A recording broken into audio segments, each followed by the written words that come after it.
You probably It's like live. Hello everybody and welcome to Busybird Publishing. My name is Blaze Van Heck. I'm Les Zigomanis. Sometimes. This is Les Zigomanis today, but Les Zigomanis is also Lazaros Zigomanis. That's his pseudonym for his YA writing. And today we are officially releasing The Shadow in the Wind. Are we? Yes. Someone told me I would have dressed for it. So we thought today we would have in conversation with an author, which would be When will they be? Lazarus. Oh, it's me. Okay. So Could be Sam have a look Michelle. at this gorgeous cover. No, you're not allowed to touch the book.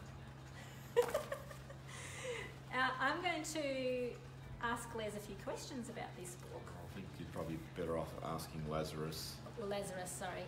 But on this. So first of all, I'm going to read. We did talk about this very briefly a couple of weeks ago because we were sort of telling people it was coming out. I can't remember if we read the blurb, but I'm going to do it again. I think we tried, but Sam shut us down.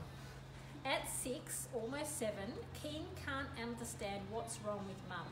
She lies in bed in the spare room, wasting away, even though she's hooked up to a bag that is meant to make her feel better. Dad describes Mum's illness like a darkness inside her, but Keen's sure something else is responsible. He's sure it's the shadow that's killing her. So, Keen decides to go on an adventure into the bush with just his border collie Bunch in tow, an adventure that he's sure will save Mum. But even Keen is not prepared for the danger he faces. The Shadow in the Wind is a story of adventure and magical realism, as Keen deals with and learns to reconcile events he's too young to fully understand. So I'm going to ask Gave you, it all Lazarus. away. It doesn't give it all away. Just gave it all away. It's hard to ask By the questions without, giving too much of the story away. So this is a novella, Yep. and it's a quintessential hero's journey kind of story. How would you say that this fits the hero's journey model of the structure? So it's a quest-based story where you have someone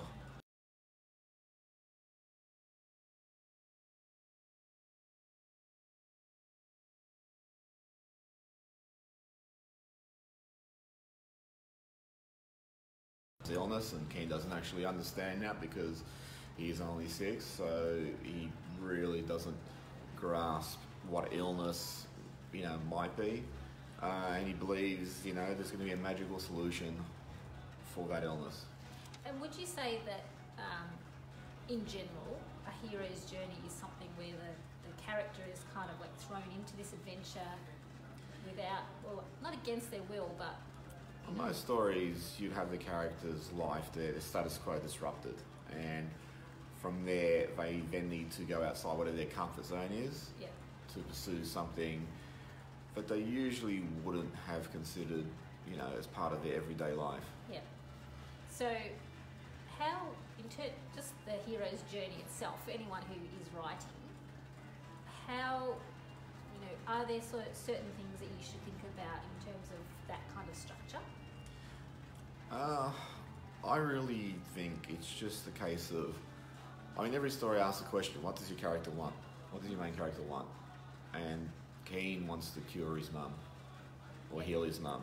So it's about what are the obstacles that he's going to face, or anyone's going to face, and how do they shape the person that he becomes. Yeah. So you see those really elementally in things like Harry Potter and The Hobbit, which have very clear quest-based objectives in each, or in Hobbit in 1 book and Harry Potter in 7 books. Yeah. And each time, like in Harry Potter, he's not really equipped to deal with what he's going to encounter, but he needs to find ways that are going to help him grow, but also overcome the obstacles that he faces. Yeah. Cool. So, as you can tell from the blurb, death is quite a looming presence in this story. It's a looming presence in life. Or it is. But the theme of death is quite big in this book, and this book is actually a young adult book. The character is 6, almost 7. So in my mind, this book, is very, very relevant for kids in primary school, for instance, or early high school. Why do you think it's important to talk about death to kids or with kids? Because kids are born fearless, and then we impose our parameters on them as parents, friends, family, society, and then they learn what parameters of their lives are going to be. Yeah. The one thing they probably really struggle to deal with when they're tiny is why people die. Yeah. And I guess that's actually why a lot of people buy pets, is to teach them that cycle of life. Yeah. Because pets have the short lifespan, so you buy a dog when the kids are 4, and by the time the kids are teenagers, the dog is usually in the point of their life they're going to pass, and it really teaches them about mortality and that we all eventually leave this place. Unless you're like some parents who tell their child that the dog went to a farm or went on a holiday. But that's probably a lot. That probably happens more often with really young kids. Yeah. So, you look at a lot of pets, like just, even goldfish, things that have like a shorter lifespan. They teach kids the fundamentals of you're born, you live, and you have an end date. And sometimes that's not going to be prolonged life, like, a grandparent might live till 80 or 90 in the kid's life. Sometimes it's just illness comes and claims people unfairly, and you can't do anything about that. And I think it also teaches kids that sometimes life really just isn't fair. Yeah. I think too in our society, Western society maybe, we aren't very good about talking about death, are we? No. I mean, we really fear it as like the last great unknown. So it's probably a difficult thing for anyone to deal with. And so, I mean, oddly, a lot of people need, illness in their life, or when an illness comes along and then they realise their own mortality and that things could, go poorly for them ultimately. And that's when they really start to face the possibility of death. I mean, most of us live like we're going to be immortal, we eat the wrong things, we drink, we might smoke. We don't really take care of ourselves, and we don't actually even think about it until it's often too late. And I think for a child, while they might understand that someone's sick and they might kind of understand the idea of death, but they don't see it as something that's finite. So I think once someone goes, and then they're confused about where that person is. Well, with Keen, I mean, he's seen that his mum's very ill. Yeah.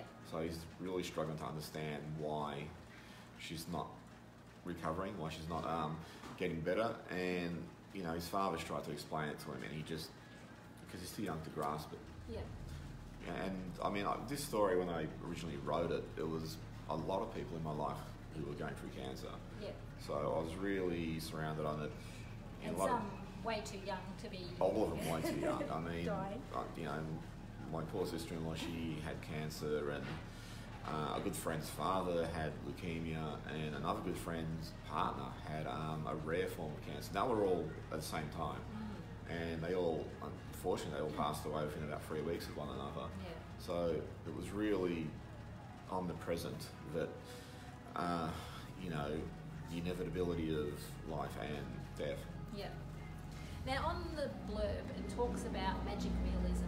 Yeah. Can you talk about magic realism as a concept and how you brought that into the story? So, because Keen's only 6, almost 7, he's going to have a child's imagination, a child's wonder. And, when you're that age, you really actually, you still have make-believe friends. You can put yourself in any situation. You can imagine any scenario. And with Keen, what happens with him is the magical realism is used to help him understand what's going on in his world, but it's reinterpreted through a child's imagination. So he has a lot of things that happen to him which he doesn't understand, or he's too young. He actually just believes them as real. But for the reader, it's like, are they real, or are they actually just his own filtering of what's going on? Yeah. Okay. Do you read much magic realism, or have you brought much magic realism into any of your other writing? Well, Pride's got a lot of, it has elements of magical realism. Pride, Son of the Curlew has that. There's a couple of unpublished books that have magical realism. I mean, I really like it as a theme because it lets you take the story elsewhere, and again, it has that multi-layered. You know, is the narrative that's you're seeing, is that actually just real life, or is there a greater ambiguity to what's going on? Yeah, yeah. Who is, out of all the characters, I mean, there's not a lot of characters, there's sort of a nice little... It's a cluster of... Is there a favourite? Oh, the dog's always my favourite. Yeah. So here's a Border Collie bunch, and... He's sort of like a guardian in a way, isn't he? Yeah. So, and you know, Border Collies actually do, because they have that herd shepherd mentality. Yeah. So they often, like I've read with Border Collies, if you get them in families that have a lot of kids, they'll actually herd them up and stuff like that. Yeah. So I just sort of like, you should have a pet, but the other thing for Border Collies, they're really intelligent. So he needed a chaperone for the journey, and he also probably needed someone to play off at times, so the Border Collie provides that. Yeah, yeah. And there's always some, you know, fun little interactions that you can have with a pet, with a child, because, you know, in my opinion, every kid should have to grow up with a pet, because it teaches them so much about empathy and gives them company as well, especially if they're an only child, which Keen is. Yeah. So in a way, that dog is a little bit like a sibling. I think I think pets ultimately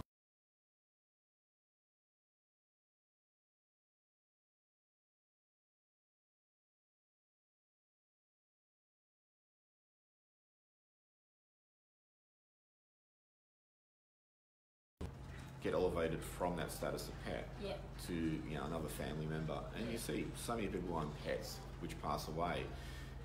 They're so moved, and it's like they've lost a family member. The story is set in Australia, and that's the sense of place is quite strong throughout the story. Was there a particular reason why you did that, or was it just an organic thing? It was more an organic thing, but I also just like the thought of, because Australia's let me get this right. Because Australia is, in one way, a relatively young country, there's not a lot of mythology for Westerners. Settlers, Westerners, trying to offend people. I mean, obviously the indigenous they have mythologies going back for, you know, millennia, but there's not a lot for Anglo settlers and that. And I actually sort of like the thought of this Australian family in the bush, and there is this unfolding mythology that's